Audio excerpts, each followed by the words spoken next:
Who are the recipients of the gospel at the time when John wrote it? The recipients was new Christians, new followers of Christ, and the recipients also included those searching Gentiles, the non-Jew, the Greeks especially. So by starting out in John chapter 1 in the beginning, which is also the Genesis phrasing in the beginning, the Apostle John is using the Greek word logos because it is a common word for the Greeks and the Jews. So for his Jewish background readers, they know that God created through logos. That in the beginning God created by his logos. The verbatim logos. Okay. So that when God said, and when God logos, right? It was a common philosophy for the Jewish readers. It means that God reveals himself. And God accomplishes what he wills by his logos. The verbatim logos. Now for the Greek worldview readers, logos was understood as a divine reason, as a rational principle, as an intermediate agency between an invisible God and a material world. And this is also how God communicated with the sinful humanity. In a way, for both Jewish and Greek readers, John, by introducing the word, the logos, he was saying this logos is not just the verbatim logos, but he is the personified logos, the embodiment of the perfect expression of the invisible God, the perfect revelation of a supernatural God, the perfect communication of an infinite to a finite humanity. So essentially, John is doing an introduction with a familiar word and a familiar concept, both for the Jews and the Gentiles, right? So that the question we are going to answer is this phrase, the word became flesh, the logos became flesh. The question when you read that in verse 14, right? In the beginning was the Word, and the Word was with God, and the Word was God. Now, how did this came to be? Reading is just, boom. You can read it, you can memorize it, but how can Jesus Christ be fully God and fully man? So, the Word became flesh. Another word for that is the theological term called incarnation. Incarnation. The Word became flesh. It emphasizes Christ taking on the human form, according to Hebrews 1. Meaning, an infinite God becoming a finite man. Meaning, the invisible one becoming a visible one. Meaning, a supernatural reduced himself to a natural. Meaning, the eternal one is now conformed to time. Now, let's pause for a minute. With this incarnation, do you think there is other Savior that can save a sinful humanity? With all of these leaders, Gautama Buddha, the leader of Hinduism, and the leader of Taoism, and all this ism, right? Who can match the Word became flesh? Nobody, right? Furthermore,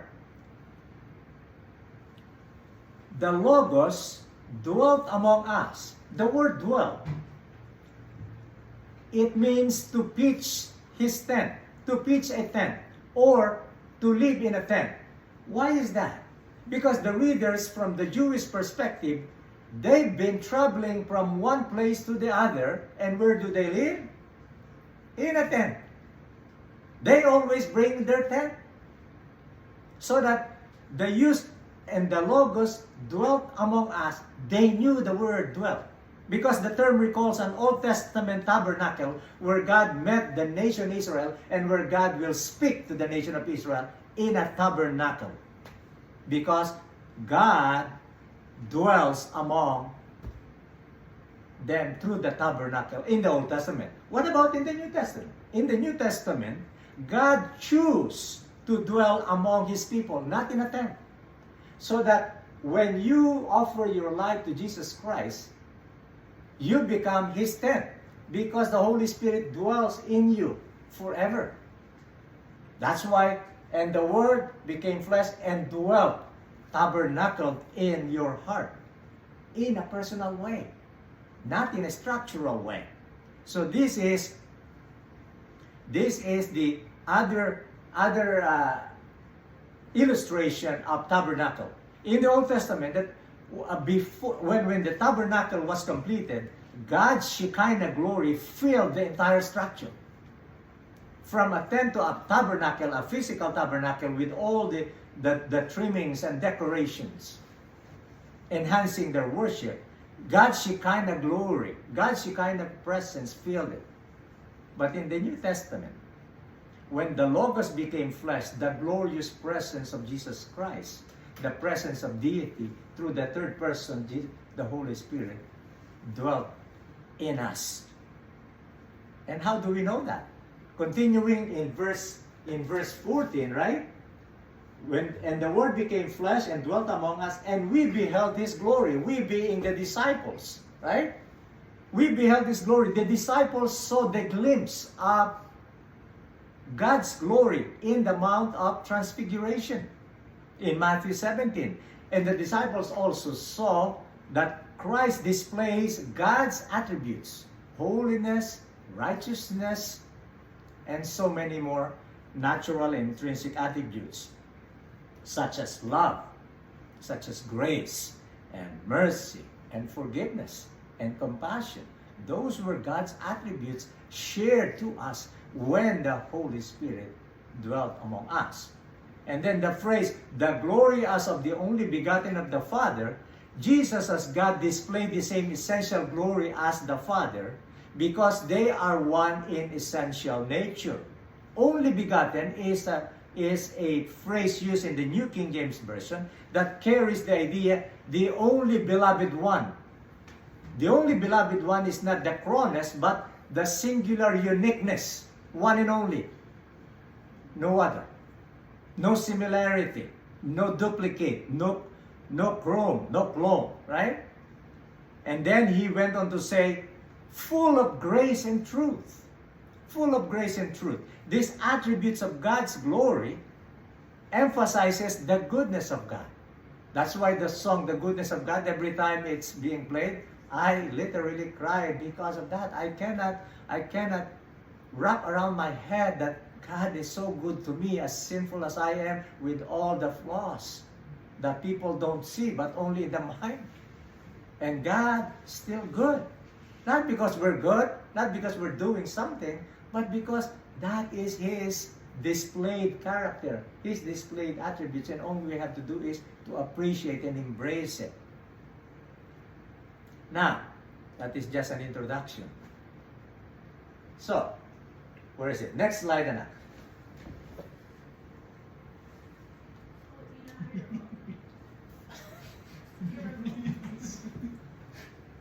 Oh, there. The incarnation of Jesus. The incarnation of Jesus. What it is, right? It's not, actually, I think, I've not seen the word incarnate, right? But that is a theological word. What is it? How is it, how did it come about? And the purpose. How does it affect me? So those were the questions that we are going to answer. The dictionary defined incarnation is a person who embodies the deity, the Godhead, the Spirit. That is the incarnation. Incarnation, you know what? Is a miracle. Nobody can repeat that. You know why? Because only God can perform incarnation. God becoming flesh. So, how did it came about? There. It came about when we look at the Old Testament, when it was prophesied. Now we'll just look at Isaiah 7, the prophecy. Therefore the Lord Himself will give you a sign. Behold, the virgin will conceive and give birth to a son. Look how the specificity, right? A son, not a daughter. Not in between. But she will give, and she will call him Emmanuel. And then after 400 or 300 years in between, it was fulfilled in the gospel. Matthew 1 recorded, "Behold, the virgin will conceive, give birth to a son, and they shall call him Emmanuel." Almost a copy of Isaiah 7, right? Which translated, God with us. God tabernacled with us, which is a common phrasing in the Old Testament.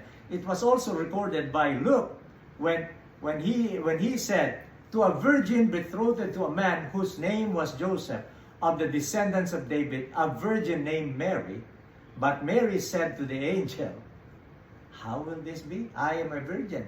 I have not had any sexual intercourse with a man. How can I be pregnant?" Legitimate question for a 13 or 14 or 15-year-old during that time asking. But this is crucially important because this is a miracle that's going to involve a deity, an invisible and a visible human being. Now, hold that thought. It's a miracle. And there is a narrative surrounding that one. So that was the question, right?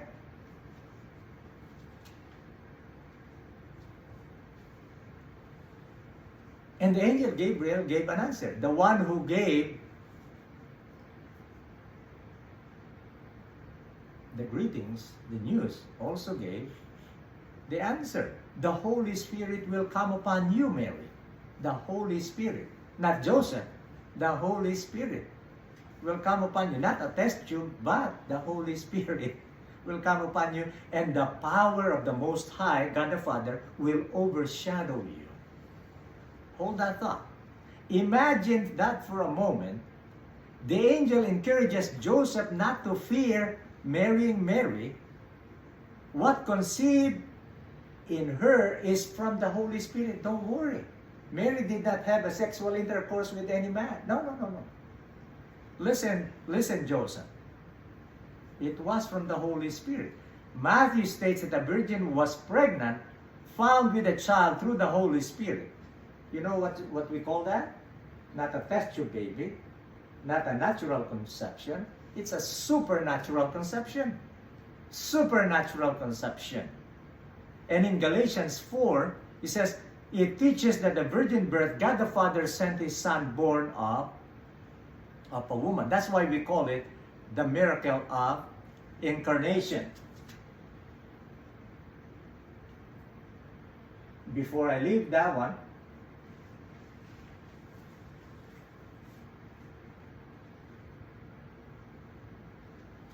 so that I would like to introduce to you again another term, which is a theological term as well, even in the first century. It's called hypostatic union. Hypostatic union. That incarnation it began with a prophecy fulfilled, and it's called incarnation when the baby was born. And when baby born Jesus, this is now the hypostatic union in the flesh of the divine and the human. A combination of divine nature and human nature. You and I are just human nature. Right? We cannot perform miracle. We cannot read minds. We cannot live a life sinless all throughout from start to finish. No, maybe a day or two. But Jesus Christ, all the way of 33 and a half years on earth, sinless. How is that? Becoming God and 100% man, becoming sinless. He was tempted though, but he did not sin, because this incarnation is a perfect revelation of God, perfect expression of God, perfect manifestation of God in human form. Now, a little bit of history. You know, during the early church, around 400 to 451 BC, there are series of councils that dictates what you believe. But this particular council at Chalcedon is unique because they made a declaration that the same perfect in divinity and the same perfect in humanity, the same truly God and truly man is Jesus Christ. Seldom you can find a Roman Catholic council, dominated council, will have that declaration. And some of the Roman Catholics now forget about that declaration. Why? Because they still magnify Mary above Jesus Christ. And look at their prayers. Look at their rosary, right? Hail Mary, full of grace, the Lord is with you. And you can, the Apostles' Creed at the same time. But taking away the highlights from Jesus Christ, who is the perfect revelation of God. Not Mary, not Joseph. We have nothing against Mary or Joseph. Jesus Christ is the incarnate God. Why? Because even before the prophecy, the Old Testament was written, Jesus Christ pre-existed already. Meaning He was there before time. He was there before the creation. That's what it meant by pre-existence. Jesus Christ has existed, and we found it in, we'll go with that when we reach John chapter 8 and John chapter 9, John chapter 10. When Jesus was conceived, He became human being in addition to His being God. His divinity is found in John chapter 8, right? When He says, truly, truly, I say to you, before Abraham was, I am. He was pre-existent. Before Abraham was, I am. Because for the Old Testament, Abraham is on the top of their spiritual descendants. That we belong to the godly descendants. And I and the Father are one. And the Word became flesh, our scripture reading. But how did it came about? I and the Father are one. We are talking to the human Jesus, and He was saying, the Father you cannot see, and me are one. And when He was talking, how in the world did it came about, right? So it's called the hypostatic union. And we can see that in a couple of verses, that when Jesus reveals His deity, He was saying, I am one person, not with two heads, but I am one person, fully God, fully man, fully divine, and fully human. Another term for that is theanthropos. Theo, from the word theo, God, and anthropos meaning man, theanthropos. And the union is called hypostatic union. This hypostatic union is inseparable. Inseparable, I mean. And these two natures will be forever with Jesus. He is God-man. He is one person with two distinct natures. Jesus' humanity and Jesus' divinity are not mixture. It's called union. You know mixture, as in the mixture of black coffee and a coffee mate? And then you mix it from black and then white, and it becomes a, what do we call it, Gemma? What do we call that color? A perfect coffee for me. Huh? Right? It's brownish kind of thing, or whatever it is. The black loses its color, the white loses its color, and it becomes one color. It's a mixture. That is not the hypostatic union. The black remains black and white remains white in one. So that for us to a little bit have an inkling of what the humanity and divinity looks like. That Jesus Christ is one person, fully God and fully man. How do we know that Jesus, while living for 33 and a half years, was human? Well, in John chapter 4, Jesus was tired from His journey, subject to humanity. Not only He was tired, even in the cross He says, I thirst. That's a physical thirst, with the spiritual dimension, of course. But how do we know His divine is still with him. Remember in John chapter 11, when he said these things, he cried out with a loud voice, Lazarus, come out. The dead rose up and walked toward him. That's divine power. That's not human power. Only Jesus did it, right? Another thing, in Matthew 14, Jesus said, bring them here to me, and ordering the crowds to sit down on the grass, he took 5 loaves of bread and 2 fishes, and looked up toward heaven, and he blessed the food, breaking the loaves, and he gave them to the disciples, and the disciples gave them to the crowds, and they all ate, 5,000 of them. 5,000 plus women and children, somebody calculated to be 20,000. From the 5 loaves and 2 fish, divinity, divine power. And you could see in Jesus this hypostatic union because he is God-man. Now the question is, why hypostatic union? Why incarnation? Right? The Apostle Paul wrote this for us in Philippians, but in Hebrews 2:17, Jesus became human being in order to identify with us. You see, when we're singing those beautiful songs, we can identify with our Savior. All need compassion. All needs forgiveness. All needs freedom.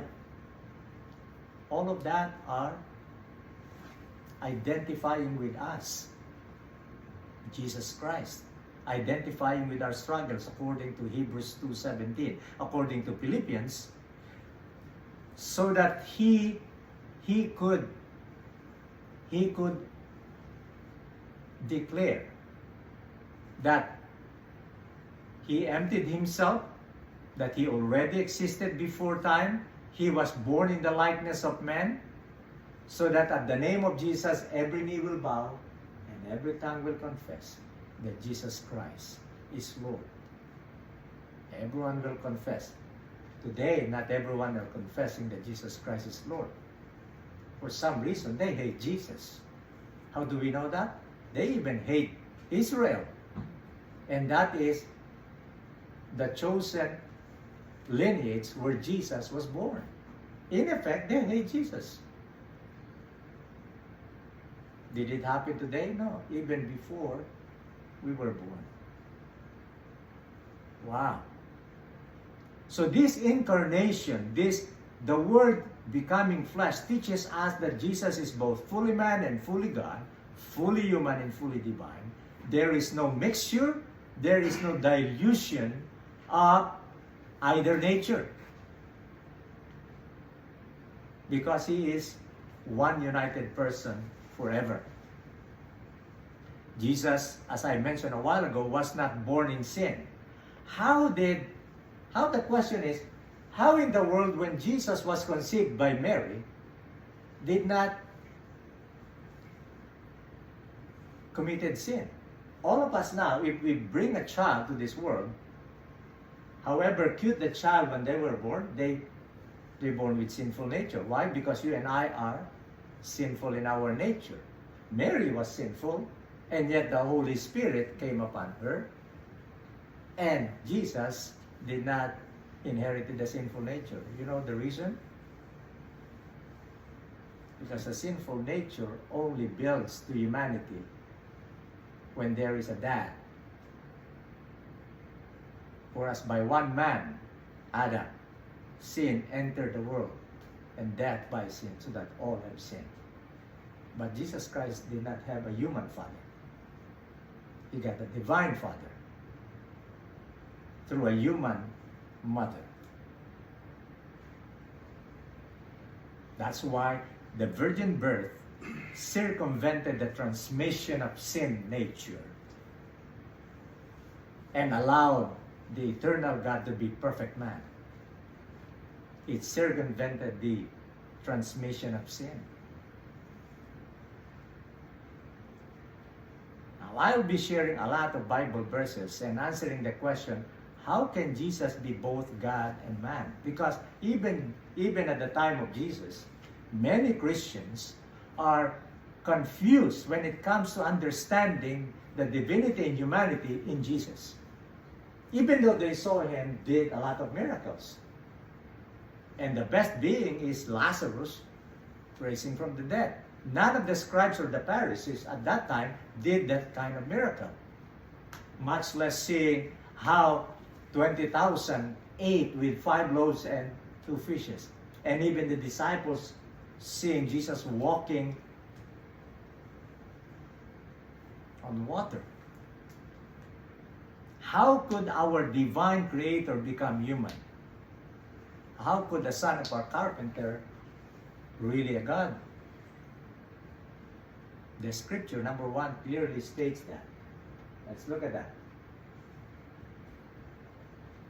Jesus said to Thomas, place your hand here, and see my hands, and take your hand and put it on my side. Do not continue in disbelief. This is the resurrected Jesus. Be a believer.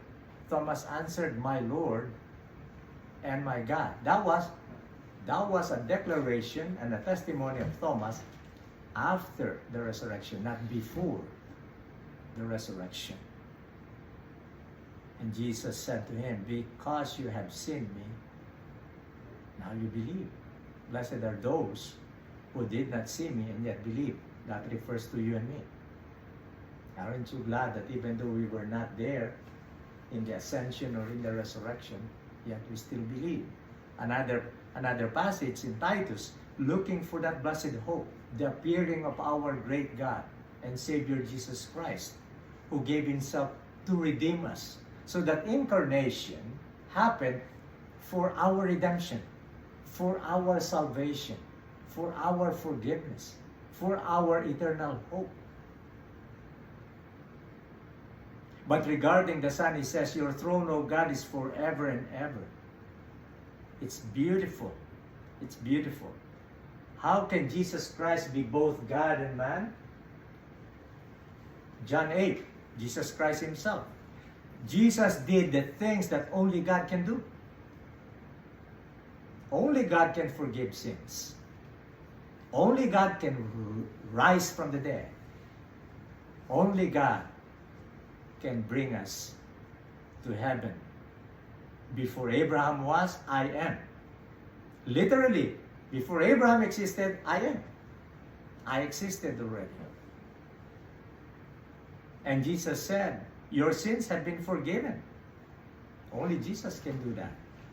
If I hurt you, I will ask forgiveness and you can bestow forgiveness to me.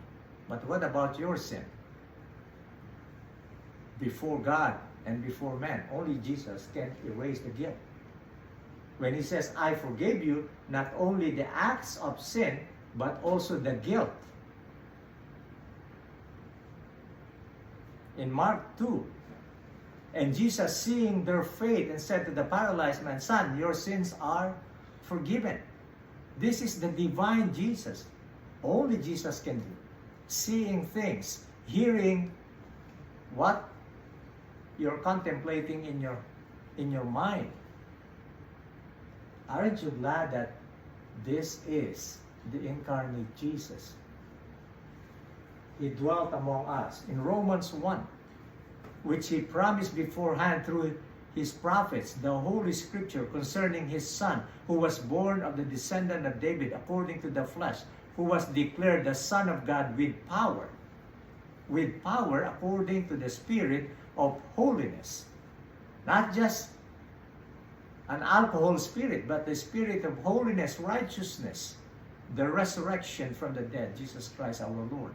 1 John chapter 4, that Jesus Christ has come in the flesh, the incarnation. Jesus Christ dwelt among us, tabernacle, pitched his tent in our heart. Every spirit does not confess Jesus is not from God. So technically, a person who will not believe after you share the word of God, that's a pity. That's a pity for them. And that's why we have the mandate to really go out there and become a witness for Jesus. Because who else can be like Jesus? No one. It's only one Jesus. Second to the last. How can Jesus Christ be both God and man? Not only the scriptures clearly states that, not only Jesus did that, only Jesus can do that, but Jesus also displayed the weakness and vulnerabilities common to humanity. But yes, he is 100% man. How do we know that? Jesus wept. When during the triumphal entry and he saw the spiritual picture of Jerusalem, he wept. Not only he cried, he wept. It's just like somebody died and grieving intensely. That's weeping. And after Jesus knowing all these things already, he accomplished it in order for that the scriptures be fulfilled. He says, I am thirsty on the cross. The belief that Jesus is both God and man is essential to your salvation and my salvation. As the Apostle Paul wrote in affirmation, he said that the divinity of Jesus Christ is required for our salvation, not just the humanity. And whoever denies Christ is the Antichrist, according to John. The Apostle Paul says, if you confess with your mouth, verbatimly, the Logos, and believe in your heart that God raised him from the dead, you will be saved. So the requirement for our salvation ties with the purpose of the Gospel of John in John chapter 20, verse 30 and 31. Why? Because even at that time, according to John, many deceivers have gone out into their community, and those who do not acknowledge that Jesus is the Christ. The final one.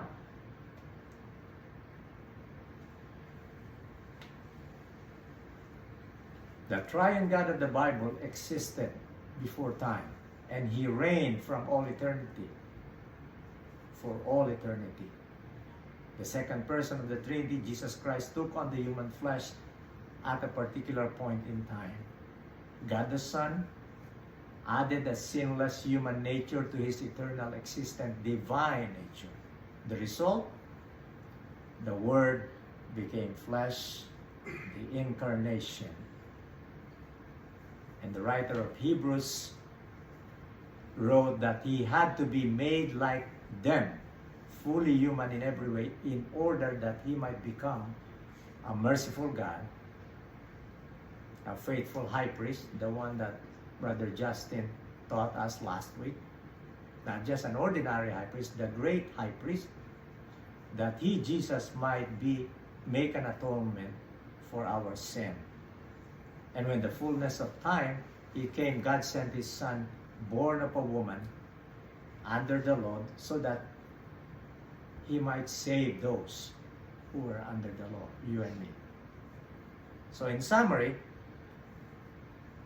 Jesus, the Word, became flesh because he is pre-existent and divine.